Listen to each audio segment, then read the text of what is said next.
बिस्मिल्लाहिर्रहमानिर्रहीम। अस्सलाम वालेकुम वरहमतुल्लाह वबरकातुहू। दोस्तों, आज की वीडियो में हम एक नहायत ही खूबसूरत और ईमान ताज़ा करने वाली हदीस मुबारक पर बात करने वाले हैं। ऐसी हदीस जो हमें दूसरों के लिए मोहब्बत, खैर ख्वाही और इंसानियत का सबक देती है।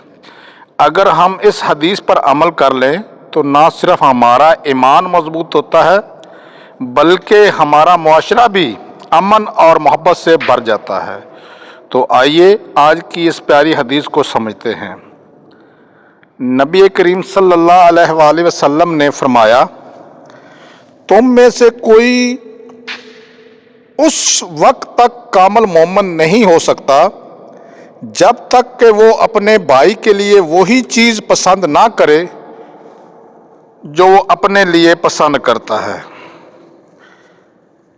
इस हदीस का सादा सा तर्जमा ये है कि मोमिन का ईमान उस वक्त तक मुकम्मल नहीं होता जब तक वो दूसरों के लिए भी वही अच्छाई, वही भलाई, वही खैरख्वाही ना चाहे जो अपने लिए चाहता है।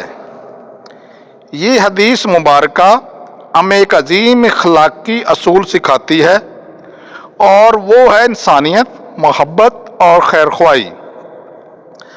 रसूलुल्लाह सल्लल्लाहु अलैहि वसल्लम हमें ये बता रहे हैं कि एक सच्चे मोमिन की पहचान सिर्फ इबादत नहीं बल्कि अखलाक भी हैं। और अच्छे अखलाक यही हैं कि वो जो चीज़ आप अपने लिए पसंद करते हैं, मसलन इज़्ज़त, मोहब्बत, आसानी, मदद, वही चीज़ आप दूसरों के लिए भी पसंद करें।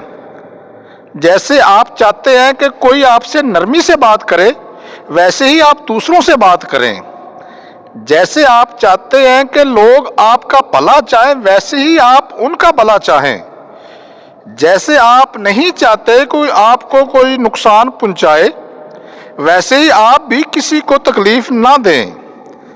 ये हदीस हमें खालस इंसानियत सिखाती है कि हमारा दिल दूसरों के लिए भी नरम हो, हमारी दुआएं सिर्फ अपने लिए ही ना हो बल्कि सब के लिए हों। अगर हर शख्स इस हदीस पर अमल करना शुरू कर दे तो हमारे घरों में, हमारे मुआशरे में और हमारे रवैयों में हैरत अंगेज तब्दीली आ सकती है। ये हदीस हमें ये भी सिखाती है कि ईमान सिर्फ ज़बानी दावे का नाम नहीं बल्कि किरदार का नाम है। उम्मीद करता हूँ कि आज की ये हदीस मोहरा आपके दिल को ज़रूर छुएगी। अगर आप चाहते हैं कि ऐसी खूबसूरत हदीस और इस्लामी मालूमात मज़ीद आप तक पहुँचती रहें तो वीडियो को लाइक करें, चैनल को सब्सक्राइब करें और अपनी राय कमेंट्स में ज़रूर लिखें।